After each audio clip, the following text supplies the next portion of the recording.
Spin-up time almost complete. Total time 5 minutes 22 seconds. Right on schedule. How are the helium-3 valves holding, Nova? We double-checked the leakage concerns this morning before the launch. All signs green. Any changes to the calculation sequence from Voltaire? No changes since we uploaded the last figures yesterday. It's a clean shot from here to Jupiter. One day the computer will be on board the spaceship. Just imagine that. One miracle of science at a time, Canaveral.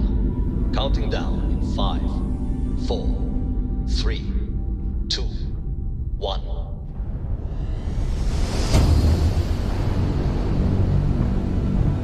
Canaveral, are you reading? All clear, Nova. Indicators look good. The ship should be cruising Jupiter's orbit right now. Visual confirmation will be possible in 32 minutes. Afraid the speed of light is on the slow side these days. How does it feel to break the laws of physics, Canaveral? We're all pretty excited down here in NASA, I won't lie. Excited enough to tell me where you got the original data? Not in a million years, Nova.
Station note. Dr. Judith Etienne. I have never been so nervous since I defended my dissertation. 4 hours talking to Victor and his team about theoretical metals, atomic bonding, even a half-hour divergence into magnetism that I'm pretty sure was to throw me off the trail of what we were actually talking about. Then, I got to see the lab. I don't know how much I should say, but the periodic table just got thrown out the window.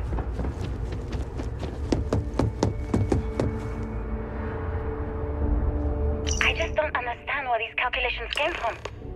There's something wrong with the math? I think it's quite straightforward. That's not what I'm asking. We've had no success extracting even a sample of material from the object. No explanation for the gravitational effects. No motion graph to explain its harmonic frequencies. I can't even establish a melting point. Judith. But you've had me building these prototype colliders for months. And now you want me to pump helium-3 into it based on this equation you've written on a goddamn napkin? I just need you to trust me. I have been trusting you. We keep slamming our heads against a brick wall, getting nothing. And you keep coming up with something new to try. Like, you know what's going to happen. Where are you getting your information, Victor? I'm sorry, Judith. Look, not here, okay? Somewhere off base. I'll tell you everything. But I'm not lying, okay? We're going to discover something important here.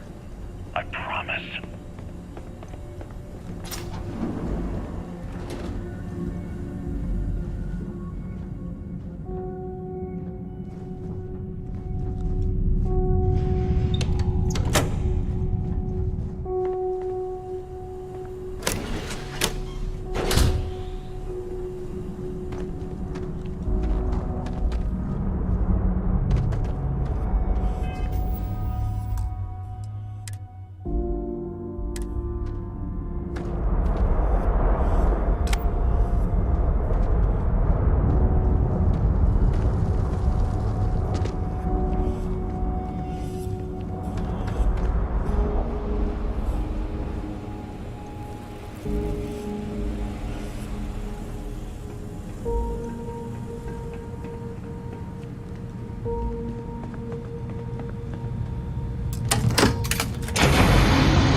Project Log, Dr. Victor Isa.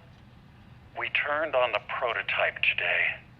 The gravitational field around it began to fold as we long suspected. Complete reversal of gravitational pull was observed on dozens of loose objects around the lab. I'm setting up a meeting with the directors to propose a larger test. The prototype proves we don't need the original anymore, but further work is going to have to take place in space. Somewhere with abundant helium-3 and with a civilian partner. Someone with access to large-scale manufacturing resources and computational equipment.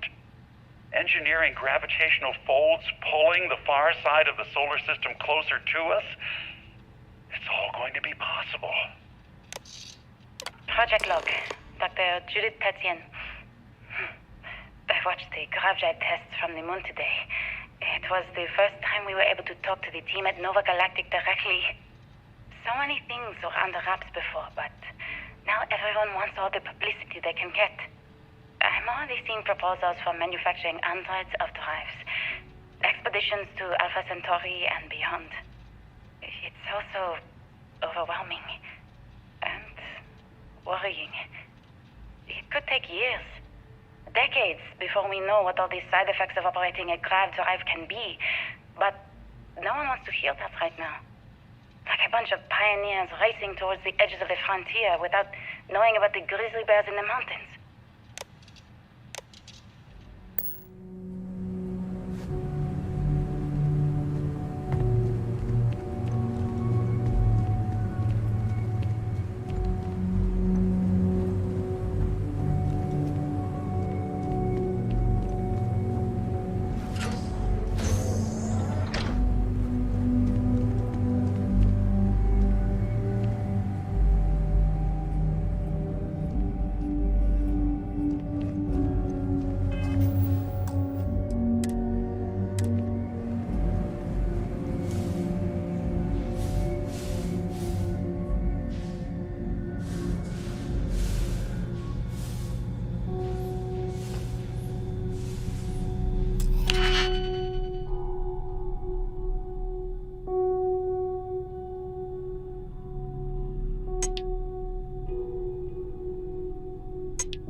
I never actually got to visit your labs back when we were working on the grav drive projects.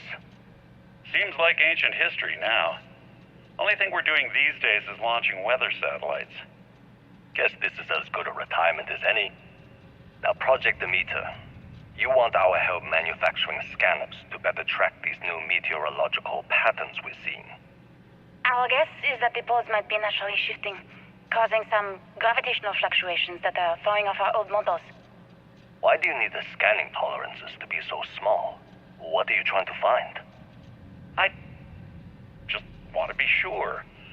It's not like we're doing much these days anyway. The glory days are over. Why not give ourselves a challenge before they write us off in the history books?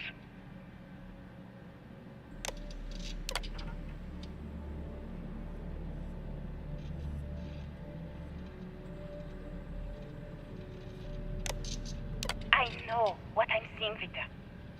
The data coming back from the satellites is very clear. It's the grav drives. All those jumps from the moon. At this rate, Earth's atmosphere is going to start sputtering out into space. Can the drives be fixed? I'm working on some designs that should discreetly solve the problem, under the guise of an emergency update to the fueling pumps. We're talking about the end of Earth, and you're trying to be subtle about it. Judith, the last thing we need is people losing faith in grav drive technology. That might be our only option. To what? Are you seriously saying we should abandon Earth? The timeline is under 50 years. A blink of an eye for a planet, but more than enough time for a human exodus. And what do we tell people? We say it's an act of God, one that science has found a solution for. Time for humanity to take its place in the stars. You knew, didn't you? You lied to me. All this time, I dedicated my life to this discovery, Victor. And you knew we were going to kill off our planet? You haven't seen the future I've seen. There's an infinite expanse of promise out there. A meteor could hit Earth, a plague, another world war. Colonizing other galaxies secures humanity's future for all coming generations, across all time. At the expense of our home. Stop it, both of you. All that matters is building enough ships to get everyone off this planet. And we need to start now. I'll draft up a statement. We'll need to address the entire international community. I'm sorry, Judith. There isn't a planet in this universe that will be far enough away from you, Victor. We are never speaking again after this is over. My name is Dr. Victor Isa. And if you're listening to this, then you probably already know the truth. I was young when I first headed the retrieval team of an odd gravitational anomaly on Mars. But I kept what really happened that day hidden from everyone except one other person. Even she didn't believe me at first. But I have no reason to lie to anyone now, so I hope you'll accept this confession, whoever you are. When I touched the anomaly, I experienced 12 days of lost time. I met myself. He told me everything that has since come true. The grav drive equations, the tests on the moon, Earth's atmosphere sputtering away because of what we had done. But he also told me about a city thriving on a planet orbiting a distant star. Human culture, art, music, lifestyles evolving and shining brightly across all of space. What price would I be willing to pay for that future? Maybe you don't believe me. Maybe Judith was right and I'm just a coward who wants to believe his mistakes were justified. But everyone has forgotten about the real origins of the grav drive, this artifact from Mars. I hope you make better use of it than I did.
understand now why I asked you to come here? The artifacts unlocked the secret of interstellar travel. At the cost of Earth. An easy trade, honestly. Why have one world when you can have all the settled systems?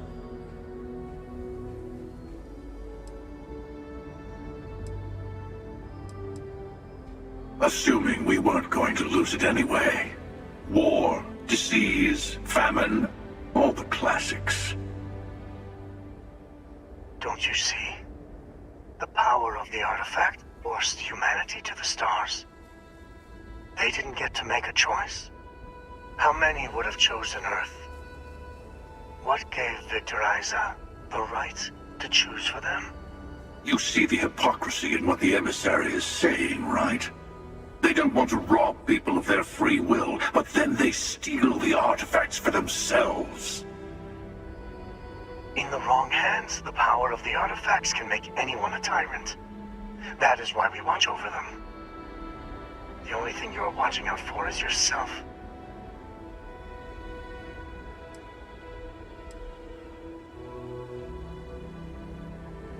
Don't be a fool. The emissary and I may have our differences, but you do not want to give us a common enemy. For once, he is right. Don't do this. We can collect the final pieces together.